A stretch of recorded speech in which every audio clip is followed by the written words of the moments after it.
A few weeks ago, I made a video talking about what I called the bracket 2 problem. In that video, I put forward the idea that the bracket system makes the mistake of using the words competitive and powerful synonymously. I spent some time talking about how players with both competitive and casual mindsets can play at the same bracket level, but still feel like they have a power mismatch based on deck construction and willingness to make cutthroat plays. I still hold to that take, but I think that was only scratching the surface of what makes it so difficult to actually have a balanced game of Magic the Gathering, even within the bracket system, and why the bracket system will never be perfect. So, I've decided to make a series of short videos about the other difficult to balance variables, which I see as having the biggest impact in the matchmaking. Before I get into the topics, I do want to talk about some caveats that will certainly be impacting the content of these videos. First, these opinions and observations are about lower powered games in more casual environments. As I talk about topics like powerful cards and win percentages, I'm not giving advice for CEDH. Some of these variables may apply to higher brackets, but they are certainly not what I have in mind as I'm writing these videos. Second, these videos are a place for me to expand on and process different things that I've observed in my meager 4 years of playing Magic the Gathering. These are not critiques about things wrong with Magic the Gathering, nor am I offering advice on secret ways to win the game. I may make some videos on some of these topics in the future where I do talk about them in a bit less unbiased way. But for now, I'm still just working on clearly identifying these variables so that I can better understand them and the impacts they're having on games. Third, making these videos is just a hobby I do. I'm not on any sort of time crunch to get them out, nor do I have the time for making these videos built into my schedule.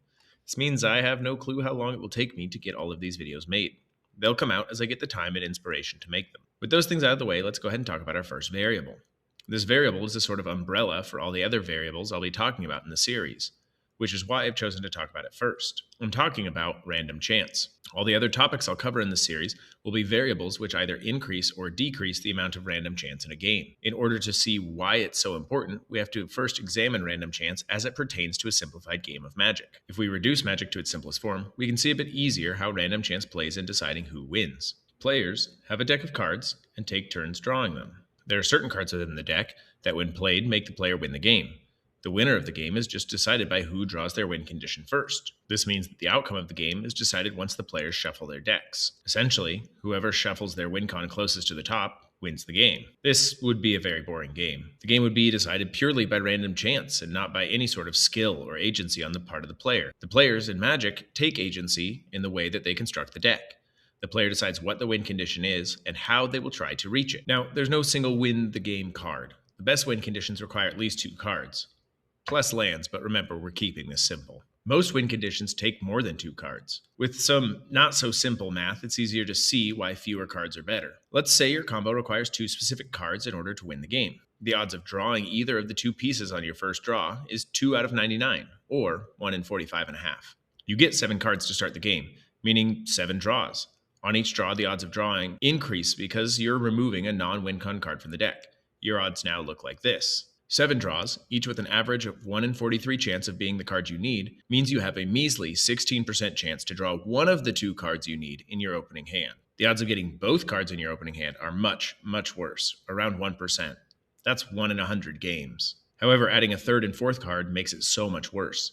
The third card makes it nearly 100 times less likely, while the fourth card makes it 1,000 times less likely. The more parts you need, the harder and harder it becomes to achieve. The odds of drawing all 4 pieces in your first 7 draws is closer to 0% than 1%.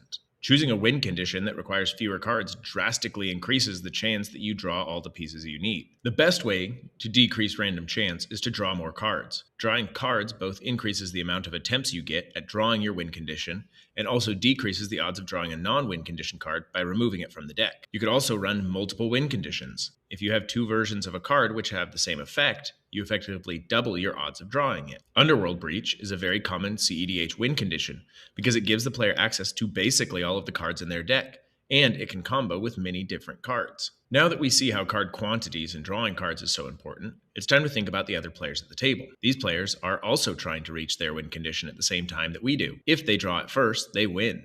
This puts a timer on the game. The game is just a race to see who gets to their win condition first. In my opinion, the variety of ways that players can choose to engage in this race is what makes Magic such a fun game. Some players might only care about how fast they get to the finish line. Other players care about getting there in style. And others still care more about the journey and having fun on the way. This variety of ways to reach the finish line, each with their own values, makes the possibility for a game of Magic nearly endless. However, that also introduces a lot of random chance. So, How can you deal with all this randomness brought on by the other opponents? One option is to just ignore it. Just trying to win as fast as possible before anyone else can do anything is a viable competitive option. A more casual version of this idea is just focusing on doing your own thing and accepting that you might not win. This is something many players do. These are both fine options, but I prefer a more proactive and involved response. This is a game, meant to be played with other players after all. Why not interact with them? One thing to do is to try and slow down your opponents by increasing their random chance of drawing their win condition. Your opponents are working hard to reduce their own random chance, and if they do that better than you, they'll win. By countering and removing their random chance reducers, or making them less efficient by slowing their game down and increasing the cost of their win conditions, you make it more difficult for them to reduce their own random chance. This gives you more time to try and reach your own win condition. The other option is to keep yourself and your important pieces alive in spite of your opponent's attempts to remove them. This can be done with blockers, fogs, phasing, counters, and many other pillow fort effects. The player who does these things the best is the player who decreases random chance the most, and will be the player who wins the game. It's that simple. Don't believe me?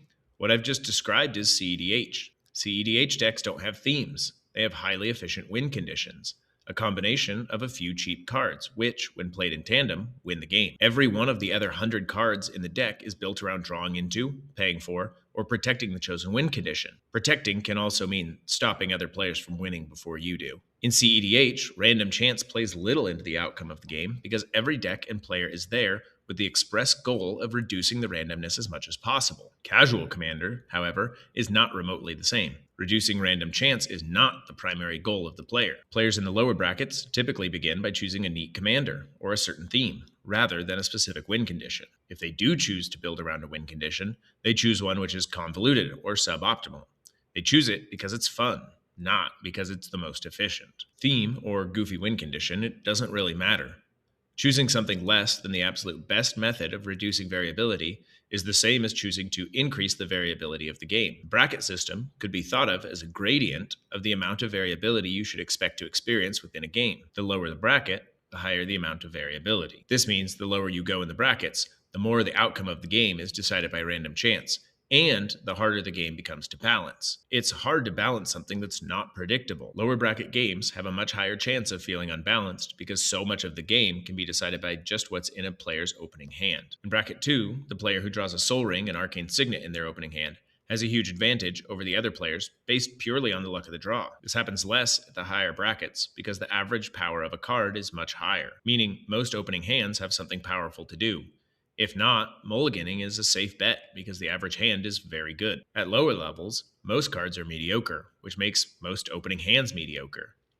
Every now and then, a perfect combination of cards can be drawn, which significantly increases the efficiency of a deck to much higher than its average performance, and the average performance of the other decks at the table. After the opening hands have been decided on, the next most important thing is drawing cards. At high brackets, players draw cards out the wazoo using powerful cards and engines. At lower brackets, though, players do not choose the best and most efficient card draw methods, usually settling for something more budget-friendly or thematic. This means they'll draw fewer cards over the course of the game, which leaves more up to random chance. To summarize, Magic at its root is heavily impacted by random chance. All variables removed, the player who draws the win condition first wins the game. Players then essentially compete to reduce their random chance and guarantee they'll draw their win condition.